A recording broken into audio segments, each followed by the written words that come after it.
Good morning, people.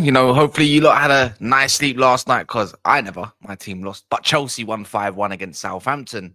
And some may say it's just Southampton, but we must talk about that because now Chelsea, and also you could say Arsenal, but Chelsea are in the mix, whether we like it or not. There was a very good performances yesterday for certain individuals, I say, more than others. And the XG was so high that it could have been 10. It probably should have been 10. You could even say Southampton maybe could have deserved an extra goal, maybe at the start of the game, but Jorgensen decided otherwise. But yeah, please smash the likes. Please subscribe if you're new, and we're gonna break down the game the way I saw it because I was watching a few games at once, including my own. So hold your horses on that part.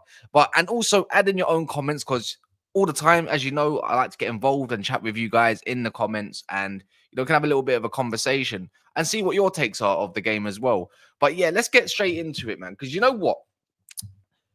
I just think Chelsea are impressive. Like, there's no if buts or maybes with this team. I just think they're relentless. I think that's fair to say. But yeah, let's get straight into it. This is what I broke down anyways, right? This is what we learned.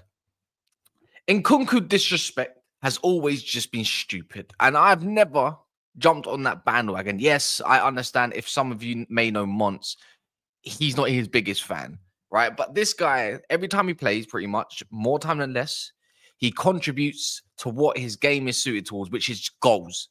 Goals and assists, but more time goals and balloons. Every time I pretty much see Nkunku, there's a balloon, and I think he deserves more game time. And it is difficult when you've got someone like Jackson in your position and he's not known to be a lone striker.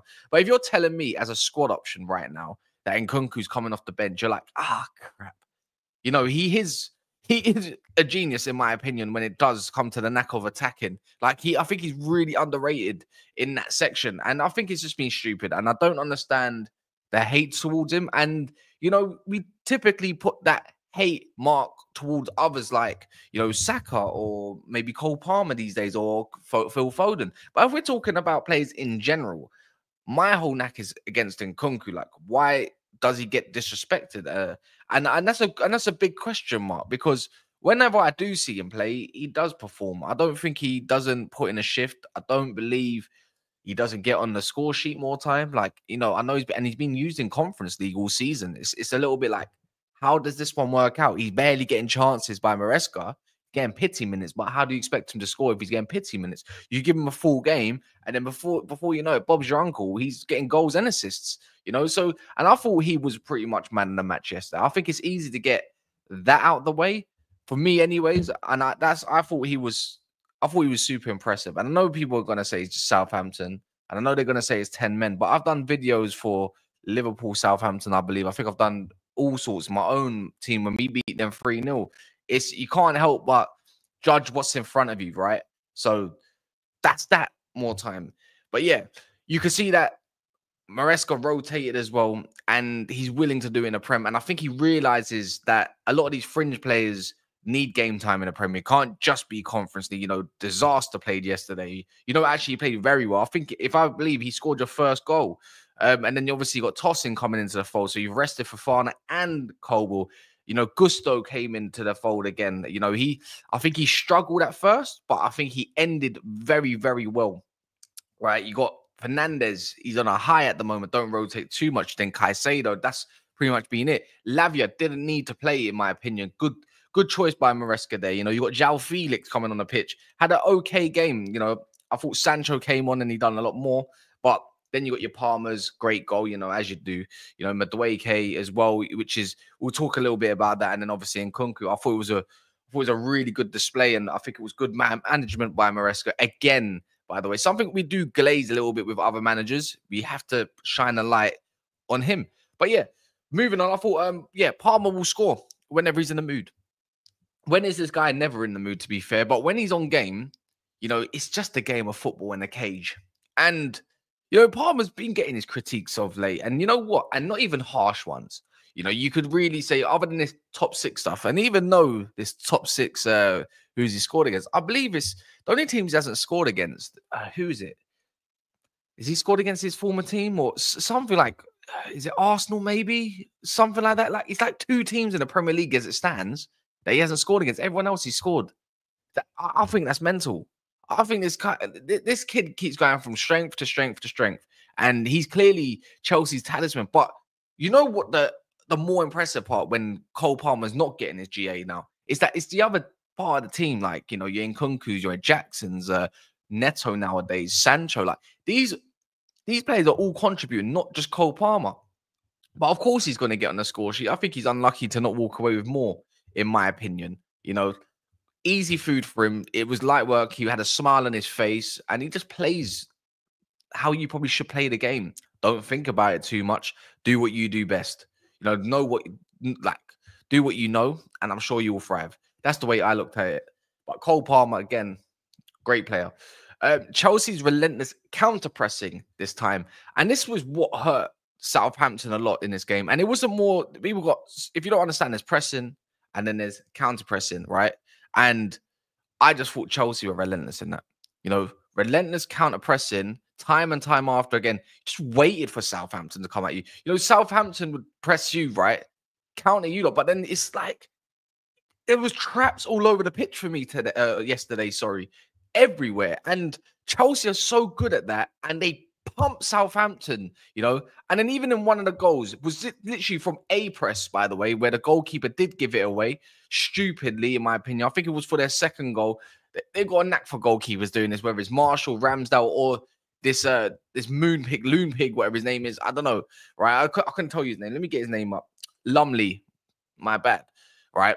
But Chelsea's counter pressing on top of the pressing as well. It's just they've just got it in sync, and I just love a team that's in sync a little bit. And it's not, and you know what? I used to say the same thing for Liverpool. It just used to be so nice on the eye because everyone knows their jobs and everyone is a team, right? Not just individuals. And I think Chelsea have gone from being a bit more of an individual team, like let's say last season, Cole Palmer. Now they've gone into the zones or the realms of now it's looking like it's a team, like it's not just a Cole Palmer, it's a little bit more everyone. And I think Maresca's done that. And I've seen a couple say, they don't believe Maresca's the one to take Chelsea to the top. This guy, his application, whether it's in interviews, on the touchline or whatnot, I think he's got everything there is to be a top coach. He talks like one, behaves like one. He's not outrageous. And it pretty much gets me to the point where I'll talk about pretty much second to last. Enzo continues to impress. Again, probably you could say was top 5 best players on the field yesterday. I've already come out with the last video saying I was wrong about Enzo. More so, he's adding to his GA. And I don't look at Enzo Fernandez as a player that should be needing to get judged for his goals and assists. Took it very well as well. Like I might even be wrong. Let me get this. Because you know what? Why I could be wrong is because he could have got more. Because I know he got the first assist for Disaster. So you know what? I could be wrong. Let me just double check that one. Nah, he didn't. He got his assist. Yeah. And I know it was from a corner, but his overall game is impressive. And you know what? We always talk about Saka with his GA. If it's from the corner, we laugh. But this is why he shouldn't laugh, because good corner taking is a great ability, right? We've like them in swingers are dangerous. Enzo's got that, and when he has whipped, I think he's got a couple assists from the corners now. And this is where you just got to look at it thinking this could be a weapon in our locker. I think but if we go off of just his performance alone, Southampton just couldn't get near him. You know what? I might even go as far to say that, he probably had a just as good game, if not better, than Caicedo yesterday. We do glaze Caicedo. Caicedo didn't even need to do much. I know there was 10 men on the pitch, but I would say Enzo made the most of that game. He took that game for himself. You know what? If it wasn't for maybe Gusto, like Remontada that game, or Nkunku, you could probably argue he probably should have had man of the match. It's debatable, but this is one player that you know what? I've had a few like conversations with back in the summer. Jorgensen, for me, when you watch him, especially when it came to that point blank range save as well, just his positioning alone is 10 times better than Sanchez's. He needs to be number 1 goalkeeper for Chelsea. And I know Sanchez has got flowers and he's been disastrous at the same time. But Jorgensen, do you not feel a little bit more safe with him as your goalkeeper? Like, I'm not saying he's the best thing since sliced bread. Chelsea are going to get a new goalkeeper. But if you want to get them extra points at times and stuff like that, I think you need to make him your number one. I think he's definitely better than Sanchez in many areas that Chelsea could do with, like yesterday, you could say Chelsea's defense was like sometimes disjointed, and maybe it's because it was a bit of a makeshift back four that they don't really play with each other a lot. Whether you got Gusto, Disaster, and then you've also got, I've probably got to stop calling them that, and then obviously tossing with Kukurea. You don't really see that back four, like actual Disaster has literally been playing right back more time at Chelsea than he has been playing centre back. But yeah, he was the one that really made it safe and secure. But other than that, just what I was talking about a couple minutes ago, it's Maresca. He's demanding more. And that's relentless. Again, I keep using this keyword relentless, and it all comes from the coach. He wants more every single time.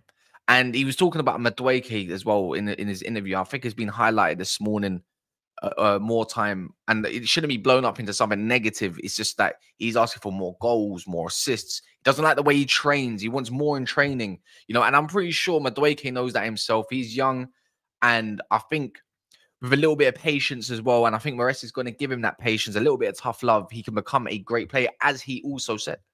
Like, Madueke had a great game yesterday. He got onto the score sheet as well, and he can keep doing that. But I think it's down to him at the end of the day. Because you got Neto who's hungry. Sancho wants to play.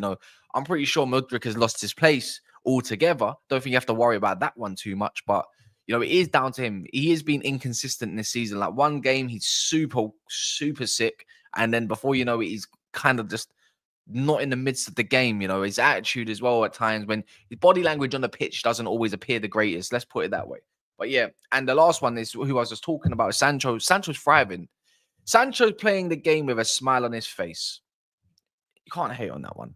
And my club let that go for 25 million. Let that sink in. Sancho prop. Comes on the pitch. There you go, man. Gets he just does what he needs to do. He's happy. And you get a happy Sancho, you're going to get an absolute world-class player in the end, right? And I'm pretty sure he's going to start next game against Tottenham. And I would as well. Against someone like Pedro Porno, I would definitely have reservations that Sancho gets the best of him. But anyway, smash the like, subscribe if you're new as well. Let me know what you think in the comments. Let me know who you would highlight in this game and whatnot, because I'll be interested to see. But until then, in a bit.